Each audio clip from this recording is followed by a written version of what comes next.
Hello friends, welcome back to my channel passion for literature. और आज इस video में हम बात करेंगे जो प्रीवियस ईयर्स के इम्पोर्टेंट क्वेश्चन हैं उनसे रिलेटेड वीडियोस जो है आज हम शुरू करेंगे। और इसका ये पार्ट 1 है। जितने भी इम्पोर्टेंट क्वेश्चंस रहेंगे प्रीवियस ईयर्स के उसकी एक सीरीज चलेगी। तो आज शुरू करते हैं ये फर्स्ट वीडियो। सबसे फर्स्ट क्वेश्चन है, who among the following was born in India. और ऑप्शंस हैं Paul Scott, Lawrence Durrell, third है E.M. फोस्टर और फोर्थ है V.S. नॉयपॉल। तो इसका राइट आंसर है आंसर नंबर 2, लॉरेंस डोरेल। लॉरेंस डोरेल जो है वो बोर्न हुए थे February 27, 1912 में। और ये बोर्न हुए थे जालंधर, जब ब्रिटिश इंडिया के टाइम पे पंजाब में बोर्न हुए थे। और इनकी डेथ हुई थी 7 नवंबर 1990 में इनकी डेथ हुई थी। और इनका जो फर्स्ट स्कूल जो रहा था वो Saint Joseph school, North Point Darjeeling उनका स्कूल रहा था। और वो अपने फेमस, उसके बाद वो बाहर कंट्रीज में चले गए। 11 ईयर्स के थे जब बाहर चले गए यहाँ से, इंडिया से, अपने फर्दर स्टडीज के लिए। और उसके बाद से फिर बाहर ही रहे। तो वो जाने जाते हैं अपने वर्क के लिए। उनका जो फेमस वर्क है द अलेक्जेंड्रिया क्वार्टेट, जो उनका बहुत ही ज्यादा फेमस वर्क है, उनके लिए जाना जाता है। और उनके बहुत सारे बेस्ट नॉवेल्स हैं। उनके नॉवेल्स की सीरीज में जो है जो सबसे पहला नॉवल है वो है जस्टाइन, जो कि 1974 के अंदर पब्लिश हुआ था। उसके बाद और भी उनके वर्क्स हैं, जैसे द वीगॉन क्विंटेट। उसके अंदर उन्होंने जो है सेम टेक्निक उन्होंने अपने वर्क्स के अंदर यूज की है।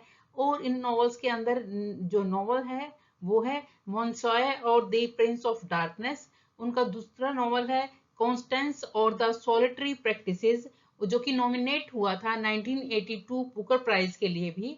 और 20th सेंचुरी के अंदर लॉरेंस जो है बेस्ट सेलिंग ऑथर माना जाता है और मोस्ट सेलिब्रेटेड राइटर है इंग्लैंड के अंदर, लॉरेंस डोरेल। तो लॉरेंस डोरेल जो है वो नाम से आपको पता नहीं चलेगा कि ये इंडिया में बोर्न हुए थे।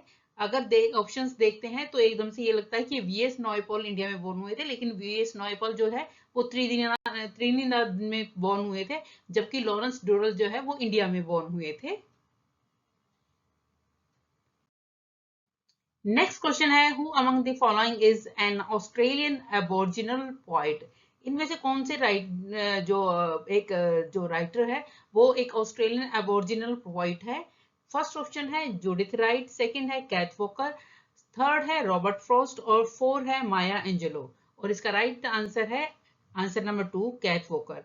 कैथ वॉकर जो है वो जानी जाती हैं अपने दूसरे नाम से भी, ओदिगो नोनुको। उनका जो नाम है वो एक बहुत ही इंपॉर्टेंट ऑस्ट्रेलियन अबोरिजिनल पॉइट है, पॉलिटिकल एक्टिविस्ट भी है और एक आर्टिस्ट भी है।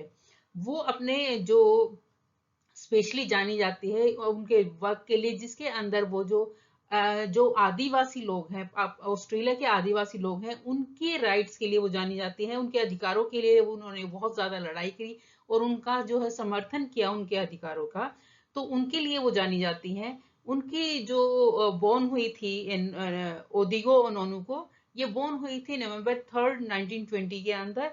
और ये बहुत इंपॉर्टेंट राइटर है और यूजीसी नेट जो है इनसे रिलेटेड क्वेश्चन पूछ रही है। कभी इनके नाम जो कैथ वॉकर है उसके नाम से जब क्वेश्चन पूछती है, और कभी उनके जो है दूसरे नाम से ओदिगो जो नोनुकू जो नाम है इनका, इस नाम से भी क्वेश्चन पूछती है। तो ये बोर्न हुई थी इस नाम से, ओदिगो नोनु के नाम से बोर्न हुई थी ये। और ये नॉर्थ स्ट्रेब्रोक आइलैंड के अंदर बोर्न हुई थी, क्वींसलैंड ऑस्ट्रेलिया के अंदर। और उनका बर्थ नेम, एक तीसरा नाम भी जो है उनका, जो बर्थ नेम था वो था कैथरीन जीन मैरी रस्का। ये इनका जो बर्थ नेम था वो था। तो आप तीनों ही नाम इनके याद रखिएगा। और लिटरेरी कंट्रीब्यूशन की अगर बात की जाए तो उन्होंने जो है अपना जो करियर जो शुरू किया राइटिंग का, उसमें उन्होंने अपना नाम अडॉप्ट किया था कैथ वॉकर। और उनकी जो पोइट्री है वी आर गोइंग, बहुत ही फेमस पोइट्री कलेक्शन है। वो फर्स्ट बुक है उनका, जो एक एबोरिजिनल जो विमेन के द्वारा पब्लिश हुई है पहली बुक मानी जाती है। और इनकी जो थीम्स थी, जो आदिवासी कल्चर है, आइडेंटिटी है, सोशल जस्टिस है, उसके ऊपर इनकी थीम थी।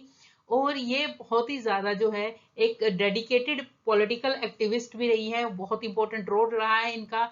1967 के अंदर एक रेफरेंडम हुआ था जिसके अंदर जी कि जो आदिवासी पीपल है उससे पहले जो है ऑस्ट्रेलियन सेंसस होता था, जनगणना जो होती थी उसके अंदर अब जो वहाँ के आदिवासी लोग थे उनको इंक्लूड नहीं किया जाता था, लेकिन इन्होंने बहुत ही इंपॉर्टेंट रोल अदा किया, कैंपेन्स किए इन्होंने इसके लिए, और उसके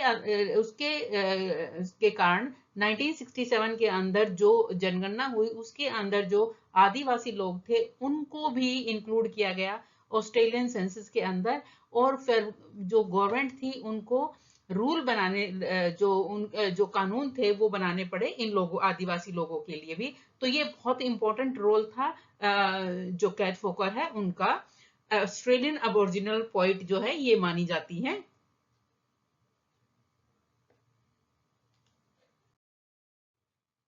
उसके बाद नेक्स्ट क्वेश्चन है which novel has a nameless narrator. कौन से वर्क के अंदर जो नेमलेस नरेटर है? ए है इनविजिबल मैन, बी है द ग्रेप्स ऑफ रैथ, सी है मोबी डिक और डी है एना कैरिना। तो इसका राइट आंसर है आंसर नंबर 1, इनविजिबल मैन जो है वो नॉवल है किसका? राल्फ एलिसन का, जो पब्लिश हुआ था 1952 के अंदर। और ये one of the most important work है अमेरिकन लिटरेचर के अंदर। और इसके साथ साथ ये मोस्ट इम्पोर्टेंट वर्क माना जाता है अफ्रीकन अमेरिकन लिटरेचर के अंदर। इस जो जो नॉवल है इसके अंदर एक अननेम्ड अफ्रीकन अमेरिकन नरेटर है, जो कि क्वेश्चन में पूछा ही गया था नेमलेस नरेटर में से कौन से वर्क का है। तो इसका जो नरेटर है वो नेमलेस है, और ये एक अफ्रीकन अमेरिकन है जो कि अपने आप को जो है सोसाइटी से इनविजिबल मानता है। और इसके वर्क के अंदर जो दिखाया गया है उसके एक्सपीरियंस दिखाई गई है, उसकी स्ट्रगल्स दिखाई गई है कि कैसे जो है अमेरिका के अंदर रेशियल जो है डिफरेंसेस हैं और कैसे जो है उनके साथ जो है टॉर्चर किया जाता है रेस के बेस पे अमेरिका के अंदर अफ्रीकन को।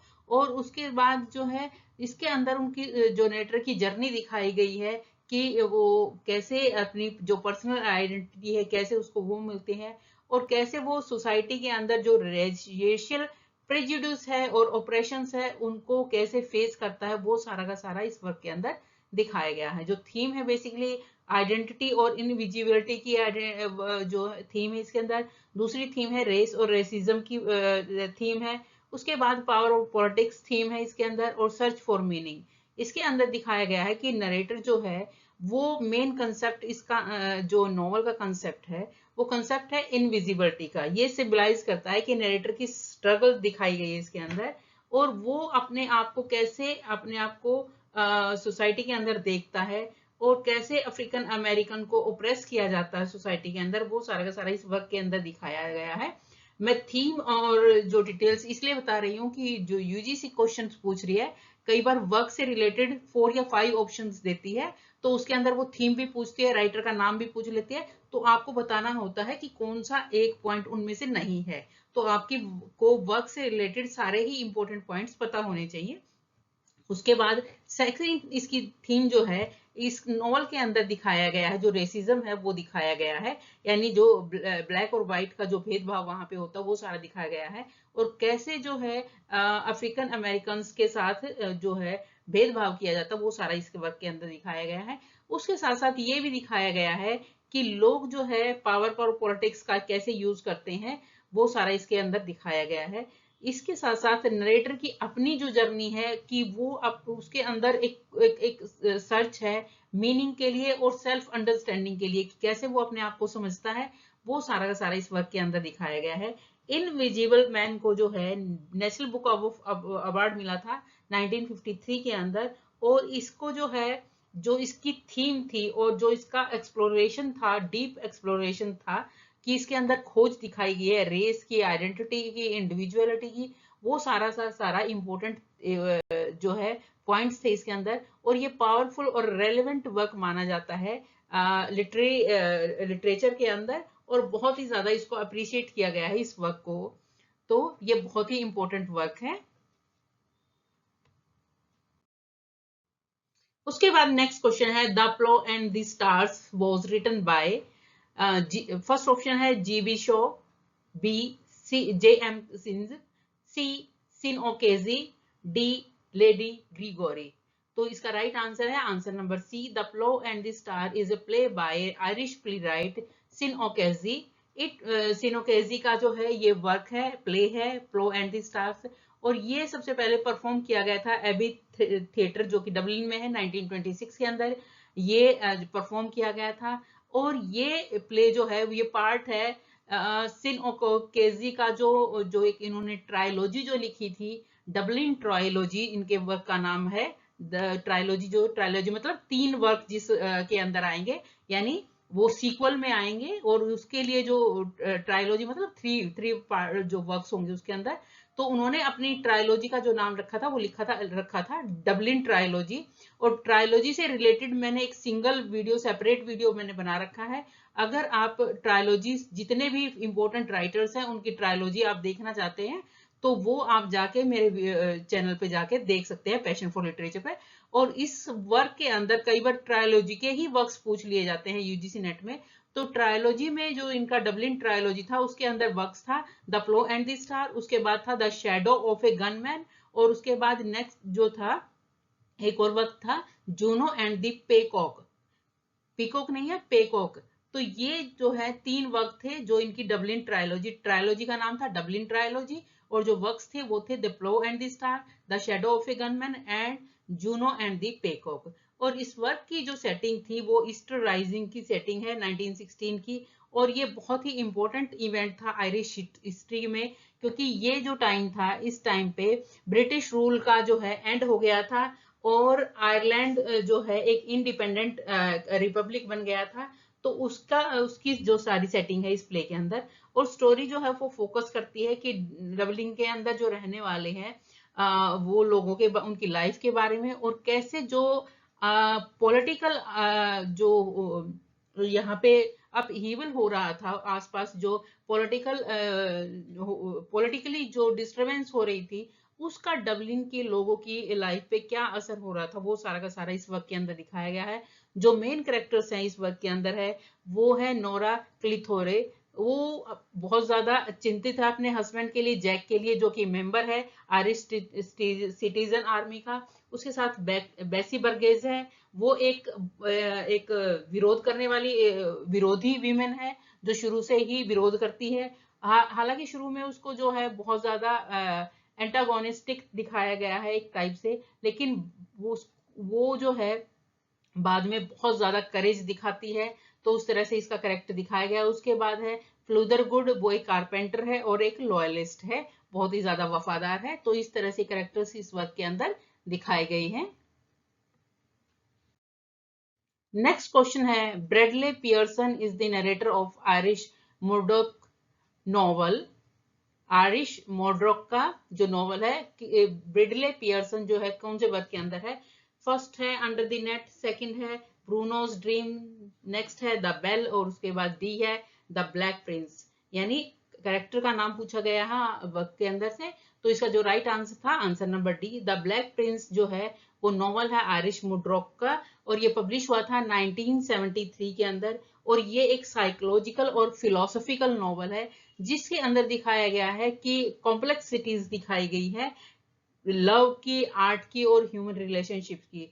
और ये बहुत जो नॉवल जो स्टोरी दिखाई गई है वो जो मेन प्रोटैगनिस्ट है, जो नरेटर है ब्रैडले पियर्सन, उसके थ्रू जो है सारी स्टोरी दिखाई गई है। जो ब्रैडले पियर्सन है वो रिटायर्ड हैं और एक अनसक्सेसफुल राइटर हैं। अपनी उनकी लाइफ जो है लेट 50s में उनकी लाइफ को दिखाया गया है, और वो चाहते हैं कि वो कंट्री साइड जाएं, यानी गांव की तरफ जाएं, और वहां पे अपनी राइटिंग में कोई एक ऐसा वर्क लिखें जो कि उनका मास्टरपीस हो।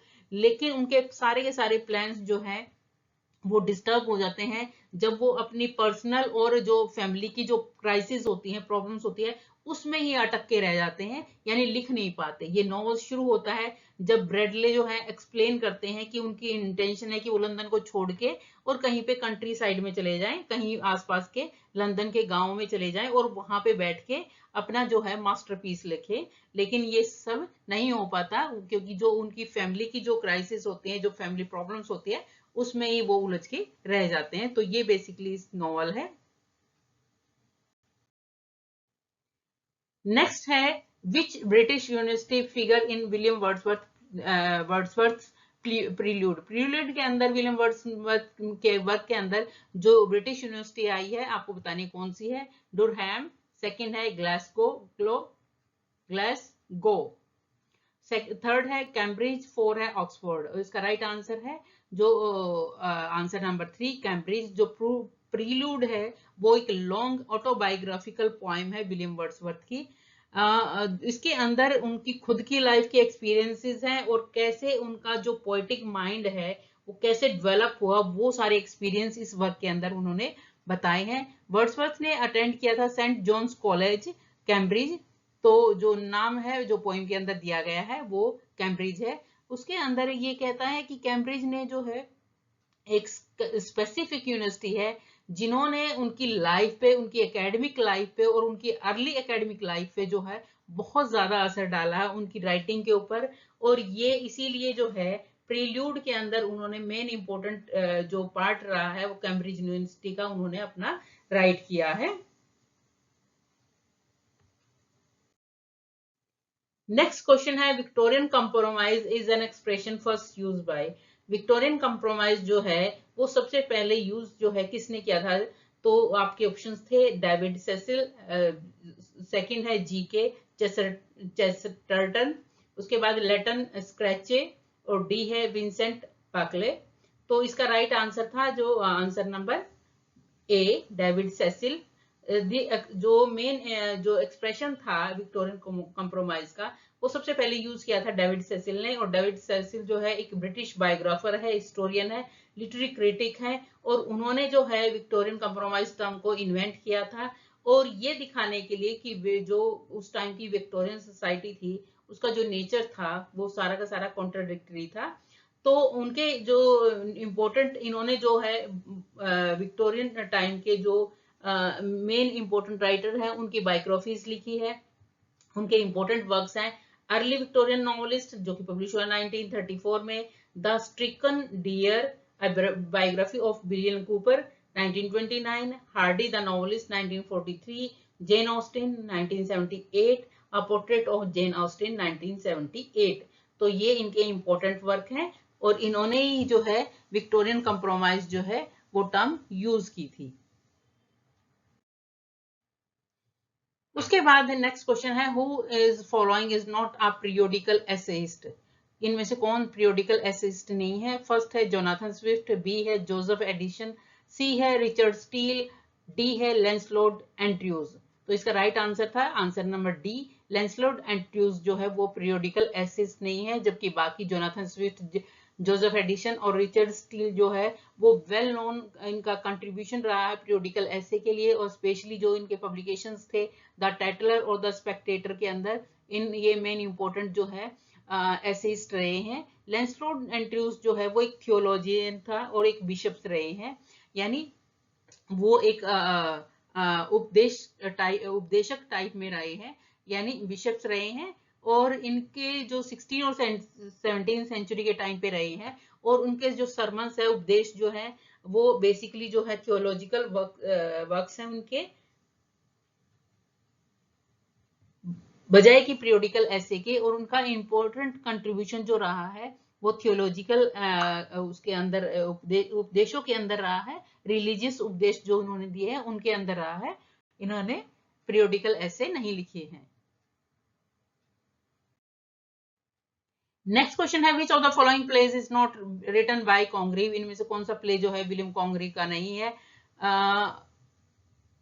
ए है the way of the world, B है द ओल्ड बैचलर, सी है लव फॉर लव, डी है द रिलैप्स। द रिलैप्स जो है ये विलियम कॉन्ग्रीव का नहीं है। द रिलैप्स और वर्च्यू इन डेंजर ये एक रेस्टोरेशन कॉमेडी है, वो जॉन बेनबर्ग की है और ये फर्स्ट परफॉर्म हुई थी 1696 के अंदर परफॉर्म हुई थी। और ये सीक्वल है, कोली सिबर ने जो एक प्ले लिखा था लव्स लास्ट शिफ्ट, उसका ये एक सीक्वल है। द रिलैप्स जो है वो जाना जाता है अपने विट के लिए, ह्यूमर के लिए और अपने हिस्टोरिकल जो उन्होंने स्टायर किया है मैरिज के ऊपर और सोशल नॉर्म्स के ऊपर, उसके लिए ये जाना जाता है। इस प्ले का जो मेन फोकस है, जो मेन कैरेक्टर है वो है लवलेस और अमांडा।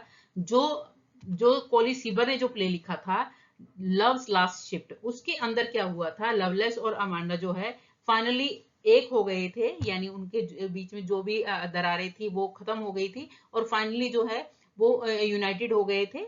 और लेकिन इस प्ले के अंदर क्या होता है, लवलेस जो है वो प्रॉमिस करता है कि वो उस अमांडा को धोखा नहीं देगा और किसी और के चक्कर में नहीं रहेगा, लेकिन जैसे ही ये प्ले स्टार्ट होता है द रिलैप्स, उसके बाद जो उसकी आदत थी लवलेस की, वो फिर से उस दोबारा से फिर उस इन चीजों में चला जाता है जो पुराने तरीके थे उसके, यानी धोखेबाजी के और बेवफाई के, उस टाइप से जो चीजें थी वो फिर से करता है। और इसीलिए इसका टाइटल जो है वो दिया गया है द रिलैप्स, जिसका सब प्लॉट में जो है लॉर्ड फॉलिंगटन जो है वो दिया गया है, वो एक जो है बेकार और फुलिश सा अमीर आदमी है, जिसको कोई भी जो है उसको फायदा उठा लेता है, और यही सारा का सारा इस वर्क के अंदर दिखाया गया है।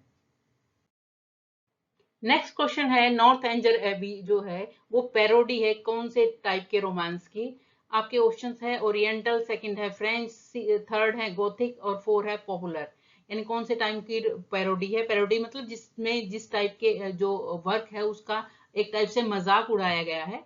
तो इसका आंसर है आंसर नंबर 3, नॉर्थ एंजर एबी जो है वो पैरोडी है गोथिक रोमांस की। नॉर्थ एंजर एबी के नॉवल के जो है जेन ऑस्टिन का है, और ये कंप्लीट हुआ था 1803 के अंदर, लेकिन ये पब्लिश हुआ था 1817 में, यानी पोस्टमसली जो है पब्लिश हुआ था, यानी उन जेन ऑस्टिन की डेथ के बाद। पोस्टमसली मीन्स उनकी डेथ के बाद पब्लिश हुआ था ये वर्क, और एक स्टायर है गोथिक नॉवेल्स के अंदर।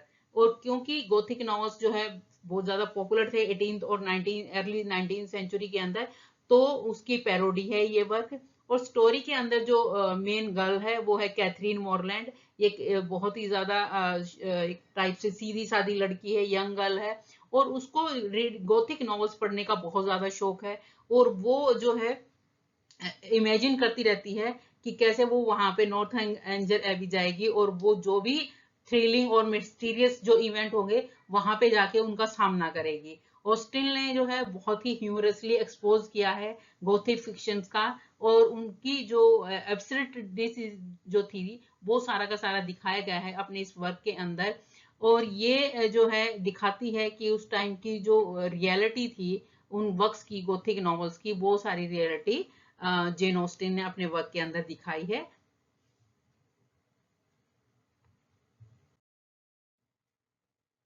तो आई होप स्टूडेंट्स ये वीडियो आपके लिए काफी हेल्पफुल रहेगा यूजीसी नेट की प्रिपरेशन के लिए। Please do like, share and subscribe my channel passion for literature. Thank you.